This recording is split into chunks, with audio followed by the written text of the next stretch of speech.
Hello, welcome to Triggered Care. I'm Alex. Today I'm just going to be giving you a list of 6 books, movies, and shows that have gotten me through the roughest times. These are shows and movies and books of that are These media intakes are ones that have resonated with me deeply and changed my perspective in a better way, in my opinion. So, let's just get into it. The first one on my list would be The Sopranos, which I watched that when I was an adult.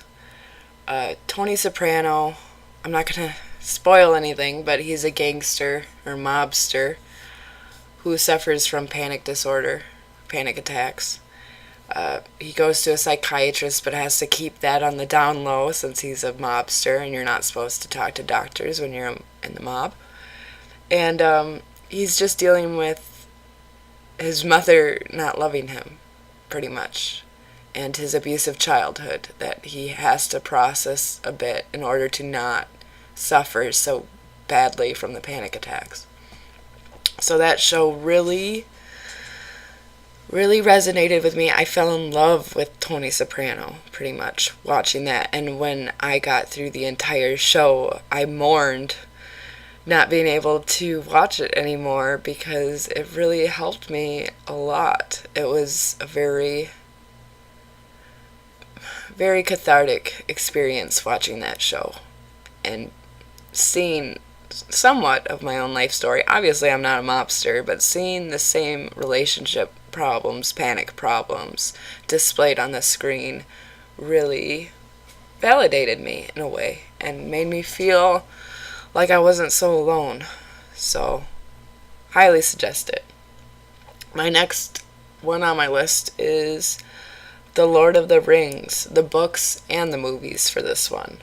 And that was through middle school on that I read the books and I watched the movies, and what they did for me is they taught me about hope in the face of despair. When everything looks like it's going to fail, there's still the chance that it won't. And no matter who you are, you can be instrumental in bringing hope back to the world. That really helped me out, especially during the grooming, during the beatings, during all of that stuff. She wasn't beating me as heavily anymore. Like, it was only a slap or a punch or a hit, since I was 12. But still, the emotional abuse, the physical abuse, the sexual abuse, I got through a lot of that by reading Lord of the Rings and watching Lord of the Rings repeatedly. I had all the movies memorized pretty much, and Tolkien just had a way of writing that clicked into my head well. Like, when I read his books, they kind of showed up as a movie in my head, and I love reading when you can connect with the author that well, where it's like second nature just to read the words and have them displayed in your head. So Tolkien is very, very inspirational. My next one is Native Son by Richard Wright. I read that in high school, and I only read this book once, but it left a permanent change in my mind and a permanent perspective shift in my mind. It kind of gave me the perception of why good people do bad things. What happens to make people rage out, what happens to make people do terrible, horrible things, but it's not necessarily that the person's bad, It's about a black man trying to earn a living near the Chicago area. It must have been early 1900s sometimes. It was after World War II that this era is, but it's still like the 40s, 50s, in that era, I'm pretty sure, if I can remember. Like I said, I haven't read it since I was in high school, but it talks about systematic oppression of black people, which also I've always been super interested in learning about that, and it made me bawl like a baby. It really did. It touched my heartstrings in a way that not very many books have. So I highly recommend that one for anybody who's a big reader who likes reading books. His other book, Black Boy, is also a good one. Richard Wright. Richard Wright is just a good author. Very good author. I really enjoy reading his work. Alright. My next book, because of course my next one's a book, Yellow Raft on Blue Water by Michael Doris. I read this in high school. It talks about generational pain and trauma and how that plays out in a family dynamic. It's about a granddaughter, a mother, and a daughter. And I think first it goes through the mother's life, then it goes through the daughter's life, and then it goes through the grandmother's life. And it pieces together the family trauma and family history in such a way that's very relatable. It's very interesting. I very much got lost in that book because it's from a female perspective. Well, Michael Doris is not a female, but he does a really good job of writing these women's stories out. So, another good one. A lot of these are fictional books, but they still have really good stories in them that kind of help make more sense out of your life when you have a lot of trauma and stuff like that. My next media thing is Community, which is a television show created by Dan Harmon. And I watched that throughout my adulthood. Started watching that early college days and kept watching it. And now I rewatch it pretty much every year because it guarantees me a laugh. And it has greatly helped in my positivity, in me taking a step back out of the pain and allowing myself to laugh, because the sense of humor in that show is so good.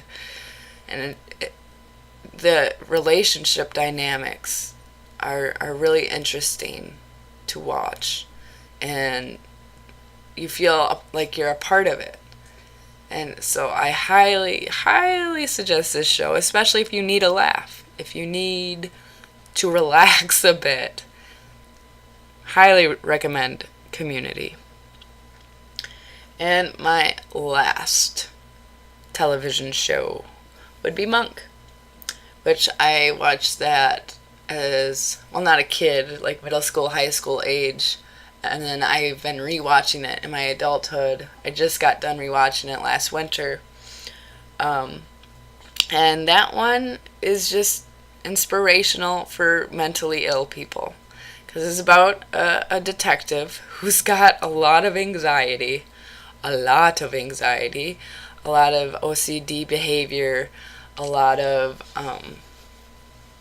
germophobic behavior, and that sort of deal. But throughout the show, he proves time and time again that even if you are mentally ill, even if you do have all this anxiety that keeps you from doing normal things, you can still be the hero. You can still do things to help people and use your weirdness, use your difference to actually help and to see the world from a different point of view that can be helpful.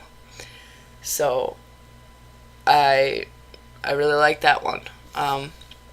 It can be a bit triggering just because, there's some sad stuff sometimes, but they usually don't make it too dark, which is also nice for trauma survivors, is having a show that talks about trauma a little bit, but it also doesn't delve in too deep, so you're not triggered out all the time while you're watching it. So that is my list of 6 shows, movies, and books that have helped me through the rough stuff. Obviously, I didn't mention any John Steinbeck books, but that's only because I would list all of John Steinbeck books. I'm gonna accidentally add more, and then it's not 6 anymore. So I'm probably just gonna make a separate video about what John Steinbeck did for me. But just an author's name to have floating around your head. Definitely, because he talks a lot about trauma. But yeah, if you have shows that have resonated with you, or movies, or books, anything like that, feel free to leave them in the comments. If you want me to make a list of more shows and that sort of deal, like recommendations, let me know. I've used media heavily throughout my recovery, and so that's what I know. That's what I know the most about is distractions along with validation. I hope everyone's doing good. And, if you're not, make sure you have a good one.